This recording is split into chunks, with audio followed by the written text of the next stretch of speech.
Hello students, welcome back to my channel. आज के इस क्लास में हम आप सबके लिए मेजर 5 इंग्लिश का all important multiple choice question लेकर के आए हैं।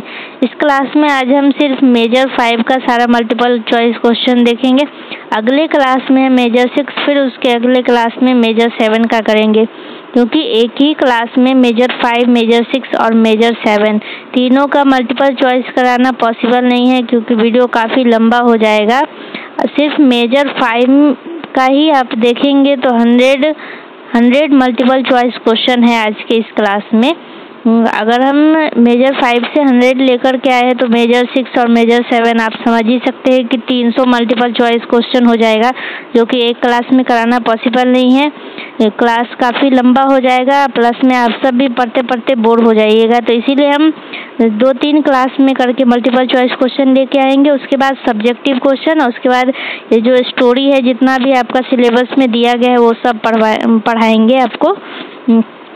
और तो चलिए अब हम क्लास को शुरू करते हैं। तो क्लास को शुरू करने से पहले आप वीडियो को लाइक, शेयर एंड सब्सक्राइब करें, अपने दोस्तों के साथ भी शेयर करें, क्योंकि हम आपके लिए ही इतना मेहनत करते हैं।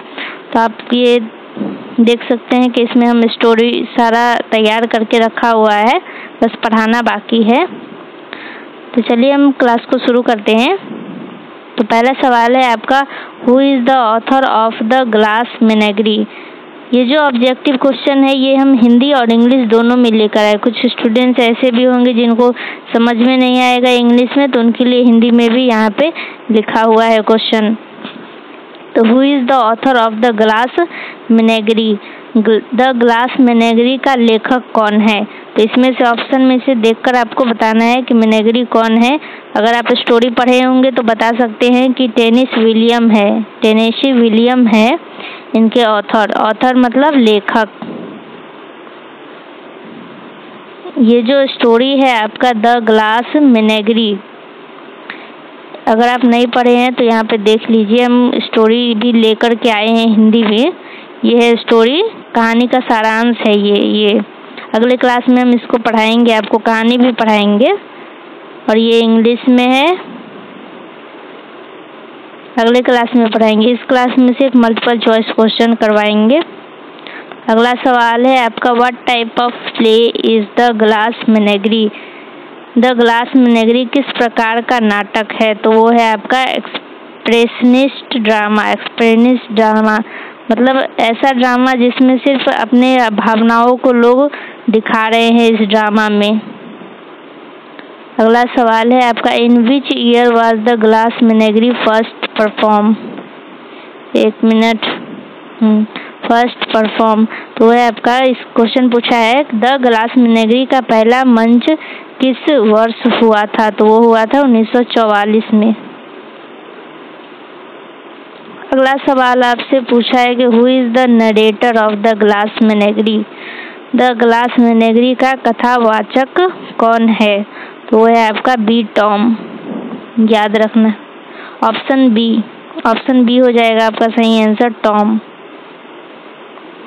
अगला सवाल आपसे पूछा है कि what is Laura physical condition in the play. ये जो यहाँ पे लॉरा लिखा हुआ है ये एक लड़की का नाम है। नाटक में लॉरा की शारीरिक समस्या क्या है। तो वो है शी इज लेम। अगला सवाल है, ऑप्शन बी आपका सही आंसर है। अगला सवाल है आपका, what does Laura collect in the Glass Menagerie. Laura the Glass Menagerie में क्या संग्रह करती है। वो करती है ग्लास एनिमल का, ऑप्शन सी। अगला सवाल है, जब आप कहानी पढ़ेंगे ना तब आपको समझ में आएगा, अभी यहाँ पे शायद आपको समझ में नहीं आ रहा होगा, फिर भी डिमांड था आप सबका कि मल्टीपल चॉइस क्वेश्चन करवाने का, तो हम लेकर के पहले यही आ गए हैं। उसके बाद हम कहानी पढ़ाएंगे। What does the Glass Menagerie symbolize. तो सही आंसर हो जाएगा आपका option B, Laura fragility and fantasy world. The Glass Menagerie किसका प्रतीक है। ये हिंदी में क्वेश्चन। अगला सवाल है आपका, what is the occupation of Amanda Wingfield husband. तो वो है आपका option B, he is a telephone salesman. Amanda Wingfield के पति का पेशा क्या था? तो वो था he is a telephone salesman. अगला सवाल आपसे पूछा है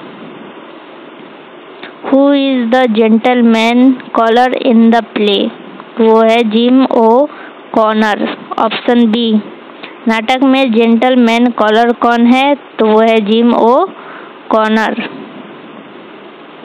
अगला सवाल आपसे पूछा गया है कि what happens to the glass unicorn when Jim dances with Laura? जब जिम लॉरा के साथ नाचता है तो कांच का यूनिकॉर्न क्या होता है? तो है इट ब्रेक, टूट जाता है वो। Which city is the setting of the Glass Menagerie? The Glass Menagerie की कहानी किस शहर में घटित होती है? तो वो है सेंट लुइस में, ऑप्शन सी। अगला सवाल आपसे पूछा है कि what is the major theme of the Glass Menagerie? वो है illusion versus reality. The Glass Menagerie का प्रमुख विषय क्या है? तो है इल्यूजन वर्सेस रियलिटी। अगला सवाल है who is the author of beloved? ये आपका दूसरा स्टोरी है बिलव्ड, तो वो इसका आंसर हो जाएगा आपका टोनी मॉरिसन। बिलव्ड की लेखक कौन है? तो वो है आपका टोनी मैरिसन। अगला सवाल है आपका when was beloved first published? Beloved पहली बार कब प्रकाशित हुआ था? वो हुआ था 1987 में। अगला सवाल है आपका what is the genre of beloved? Beloved किस प्रकार का उपन्यास है? तो वो है historical fiction. Who is the protagonist of beloved? Beloved की मुख्य पात्र कौन है? तो वो है सेथी, ऑप्शन बी। अगला सवाल where does the story of Beloved take place? वो है Kentucky and Ohio, option B. Beloved की कहानी कहाँ घटित होती है? अगला सवाल है आपका what is the name of the Sethe's dead daughter? Sethe की मृत बेटी का नाम क्या है? तो वो है बिलव्ड। अगला सवाल है आपका what is the house number where Sethe and Denver live? 124। Sethe और डेनवर जिस घर में रहती है उसका नंबर क्या था? तो वो था 124। अगला सवाल आपसे पूछा है कि what does the number 124 symbolize in beloved? Beloved में 124 संख्या क्या दर्शाती है? तो वो दर्शाती है the absence of the third child, मतलब तीसरे बच्चे की अब्सेंस को दर्शाती है, अनुपस्थिति को दर्शाती है। अगला सवाल है who helps Sethe deliver Denver during her escape? तो वो है एमी डेनवर। सेथी को भागते समय डेनवर को जन्म देने में कौन मदद करती है? नहीं, गलत है ये। सेथे को भागते समय डेनवर को जन्म देने में कौन मदद करती है? अगला सवाल है आपका who is Paul D in beloved? ये आपका सवाल है। बिलव्ड में पॉल डी कौन है? बिलव्ड में पॉल डी कौन है? वो है आपका ऑप्शन बी। अगला सवाल आपसे पूछा हु इज बेबी शख्स इन द नॉवल? उपन्यास में बेबी शख्स कौन है? वो है आपका option B Sethe's mother in law. अगला सवाल आपसे पूछा है कि what does Beloved represent in the novel? वो है option B past trauma and guilt. उपन्यास में बिलव्ड किसका प्रतीक है? तो सही आंसर आपका ऑप्शन बी। अगला सवाल है आपका who killed the baby beloved? Beloved शिशु को किसने मारा था? तो वो मारा था सेथी ने। अगला सवाल आपसे पूछा गया है why does Sethe kill her baby? Sethe ने अपनी बच्ची को क्यों मारा? To save her from slavery. Option A. अगला सवाल आपसे पूछा है, which major theme is central in beloved? Beloved का मुख्य विषय क्या है? तो है आपका option A, the legacy of slavery. अगला सवाल आपसे पूछा है, who wrote the novel Beloved to honour the memory of African American slaves? तो आपका सही आंसर होगा टोनी मैरिसन। Option B. किसने अफ्रीकी अमेरिकी गुलामी की स्मृति में बिलव्ड लिखा था? अगला सवाल है आपका, what supernatural element appear in beloved? Beloved में कौन सा अलौकिक तत्व दिखाया गया है? तो वो है आपका option A, ghost of Sethe's daughter. अगला सवाल आपसे पूछा है, what prize did Beloved win in 1988? Beloved को 1988 में कौन सा पुरस्कार मिला? वो मिला था पुलिट्जर प्राइज फॉर फिक्शन। अगला सवाल है, what does Sethe scar on her back symbolise? Sethe की पीठ पर बना निशान क्या दर्शाता है? वो दर्शाता है the tree of life and suffering. अगला सवाल है, Toni Morrison received the Nobel prize in literature in which year? Toni Morrison को साहित्य में नोबेल पुरस्कार किस वर्ष मिला था? वो मिला था 1993। अगला सवाल है आपका, who is the author of the purloined letter? तो है आपका एडगर एलन पो। पुरलोइंड लेटर के लेखक कौन थे? तो वो थे एडगर एलन पो। ये जो आपका क्वेश्चन नंबर दिया गया है, क्वेश्चन नंबर, इस पे ध्यान नहीं देना है क्योंकि अलग अलग टॉपिक से अलग अलग क्वेश्चन उठाए गए, इसीलिए सीरियल नंबर भी कहीं कहीं से एक स्टार्ट है। सीरियल नंबर पर ध्यान नहीं देना है, आपको क्वेश्चन पे ध्यान देना है, प्लस में ऑप्शन पे। अगला सवाल है, who is the detective in the purloined letter? तो है आपका बीसी, ऑप्शन बी। इस कहानी में जासूस कौन है? तो है ऑप्शन बी। अगला सवाल आपसे पूछा गया है, what does the word purloined means? Purloined शब्द का अर्थ क्या है? तो पुरलोइंड शब्द का अर्थ है स्टोलन। अगला सवाल आपसे पूछा गया, who stole the letter in the story? तो सही आंसर हो जाएगा आपका मिनिस्टर। पत्र किसने चुराया था? तो चुराया था मिनिस्टर ने, मिनिस्टर डी।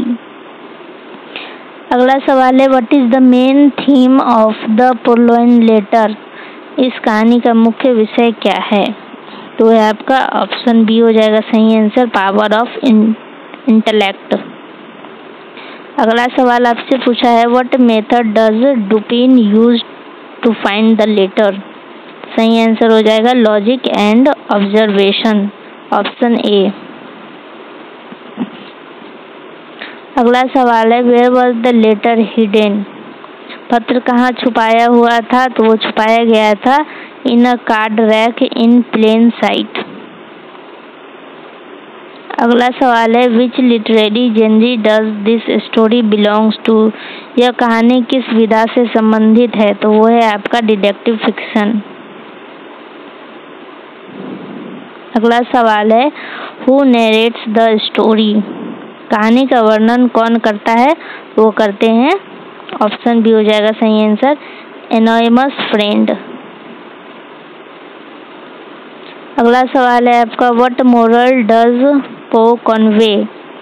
पो इस कहानी से क्या शिक्षा देते हैं? तो वो देते हैं, the simplest place hides the secret. अगला सवाल है आपका, who wrote the last leaf? The last leaf, ये भी एक कहानी, बहुत ही अच्छा कहानी है। जब हम आप सबको पढ़ाएंगे कहानी तो आप सब जरूर क्लास को अटेंड कीजिएगा, बहुत ही मज़ेदार कहानी है ये, द लास्ट लीव नाम है इस कहानी का। तो इसको कौन लिखा था? तो द लास्ट लीव के लेखक कौन है? तो वो है ओ हेनरी, ये आपको याद रखना है। अगला सवाल है who is the setting of the story. वो है ग्रीनविच विलेज, न्यूयॉर्क। कहानी कहाँ घटित होती है? तो वो होती है ग्रीनविच विलेज में, जो कि न्यूयॉर्क में है। अगला सवाल है who are the two main young women in the story. तो वो है आपका सुई एंड जॉन्सी। अगला सवाल है what disease does Johnsy suffer from. Johnsy किस बीमारी से पीड़ित थी? तो वो पीड़ित थी निमोनिया से। अगला सवाल है what does Johnsy think when the last leaf fall. जब आखिरी पत्ता गिर जाएगा तो जॉन्सी क्या सोचती है? कि वह मर जाएगी, सी विल डाई, ऐसा ही सोचती है वो। ये कहानी बहुत ही मज़ेदार है, लास्ट लीफ। तो आप सब क्लास को जरूर अटेंड करने आइएगा। अगला सवाल है who paints the last leaf on the wall. दीवार पर आखिरी पत्ता कौन बनाता है? तो बनाता है ओल्ड बर्मन, बूढ़ा बर्मन। अगला सवाल है what happens to Behrman after painting the leaf. पत्ता बनाने के बाद बर्मन के साथ क्या होता है? तो वो ही डाइज ऑफ निमोनिया। उसको निमोनिया हो जाता है और वो मर जाता है। What does the last leaf symbolize. आखिरी पत्ता किसका प्रतीक है? तो वो है होप एंड सैक्रिफाइस का, आशा और बलिदान का। What is Behrman life long dream. Behrman का जीवन भर का सपना क्या था? टू पेंट अ मास्टरपीस, एक महान चित्र बनाना था। What moral does the story gives. इस कहानी की शिक्षा क्या है? तो इसका शिक्षा है निस्वार्थ प्रेम और आशा जीवन बचा सकते हैं। Selfless love and hope can save lives. Who wrote the crackup. The crackup के लेखक कौन है? तो वो है आपका एफ स्कॉट फिट्जरल्ड।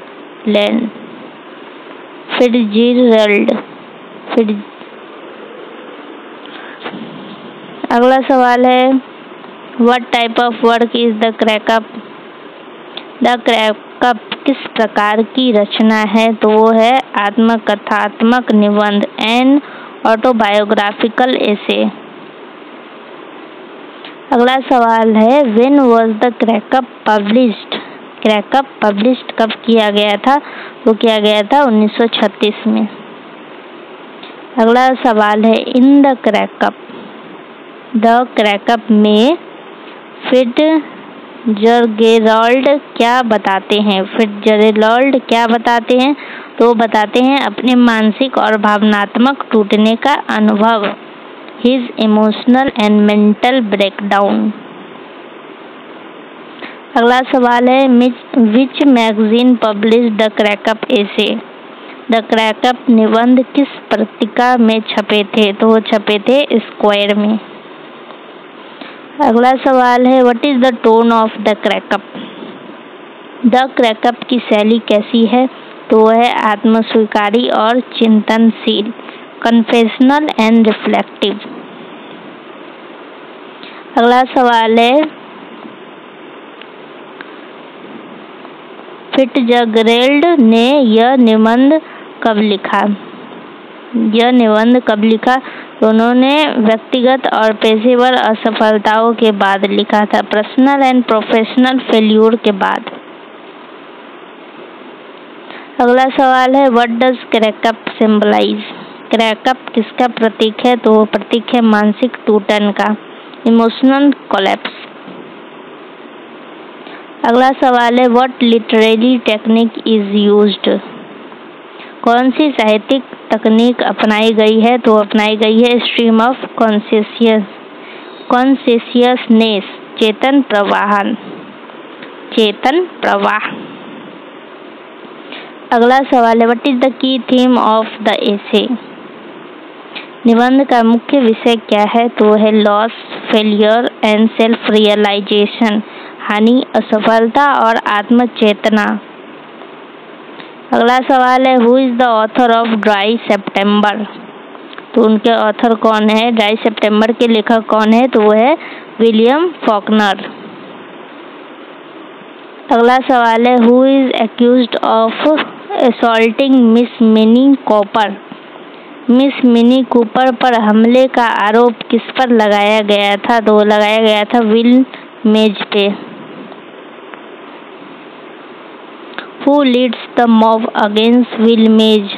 विल मेज के खिलाफ भीड़ का नेतृत्व कौन करता है? तो वो करते हैं मैकक्लेंडन।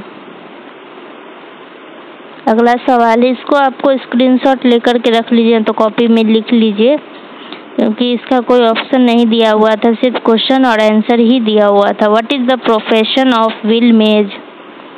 विल मेज क्या काम करता है? तो काम करता है ब्लैक बार्बर का, एक अश्वेत नाई का। अगला सवाल है what literary style is used in the story? कहानी किस शैली की है? वो है साउथर्न गॉथिक की, साउथर्न गॉथिक शैली। अगला सवाल है what message does Faulkner convey through the story? Faulkner इस कहानी में क्या संदेश देते हैं? तो संदेश देते हैं जातीय घृणा समाज को नष्ट कर देती है, the destructive nature of racial hatred. अगला सवाल है, ये अब आपका दूसरा स्टोरी है।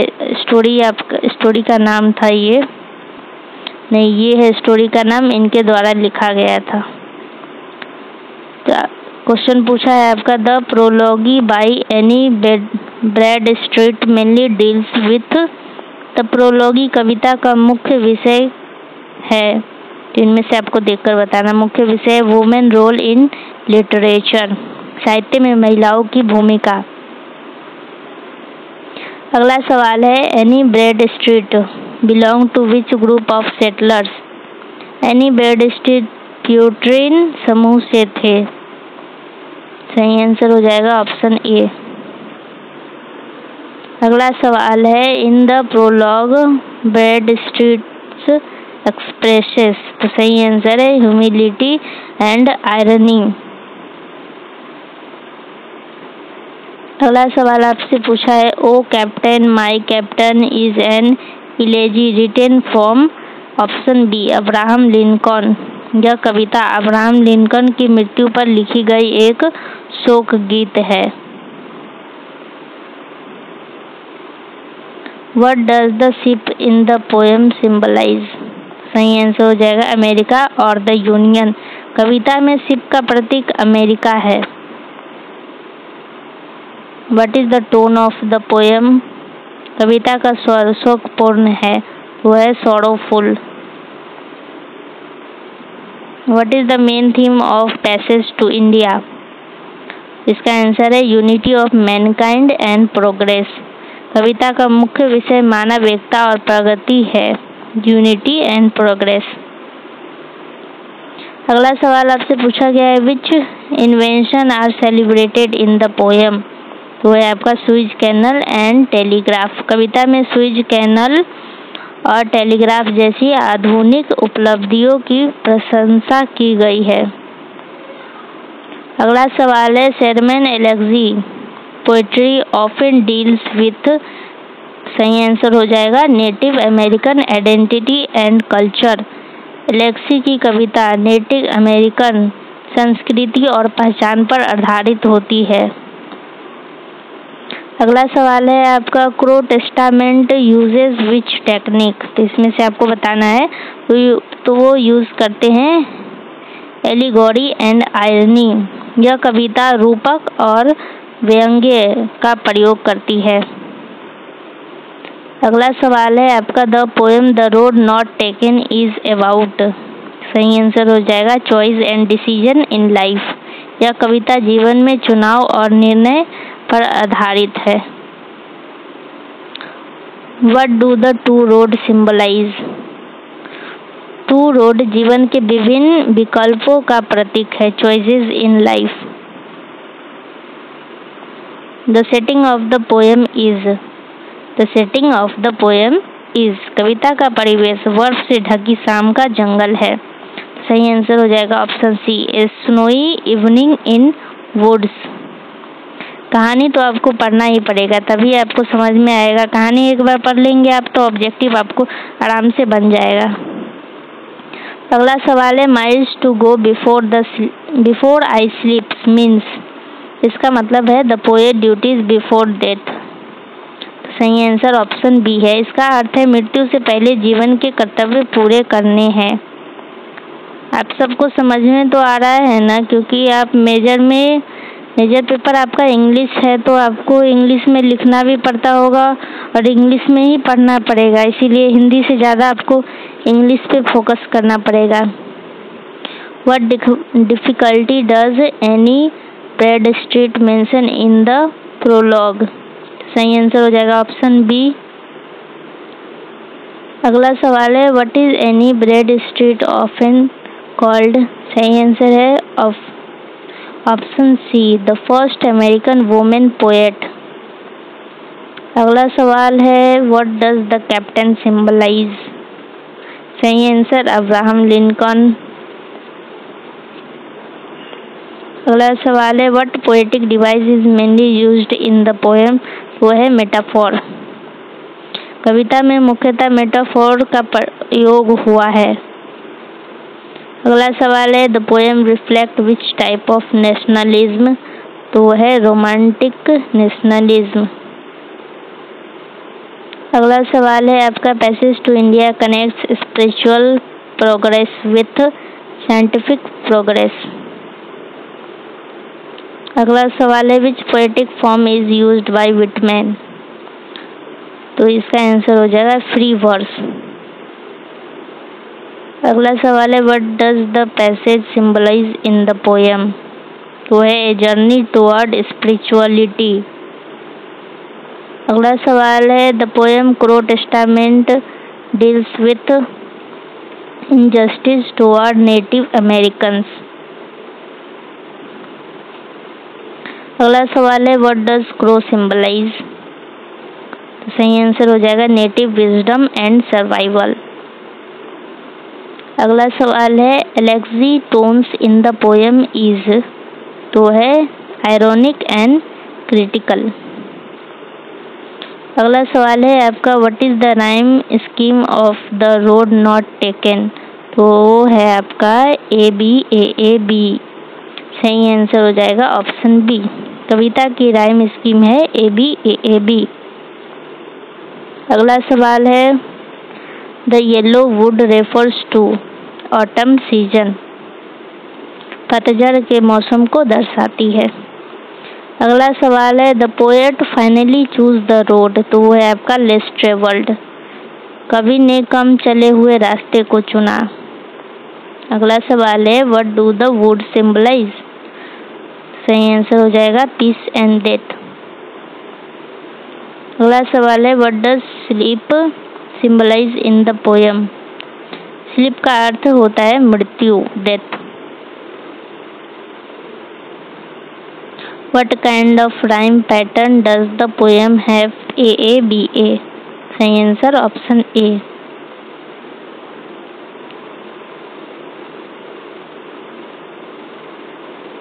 ये नहीं है आपका, बस यहीं तक था आज के इस क्लास में। बस इतना ही मल्टीपल चॉइस क्वेश्चन था। मेजर 5 का हम इस क्लास में पूरा मल्टीपल चॉइस क्वेश्चन आप सबको करवा चुके हैं। तो अगले क्लास में मेजर 6 लेकर के आएंगे, उसके बाद मेजर 7 लेकर के आएंगे।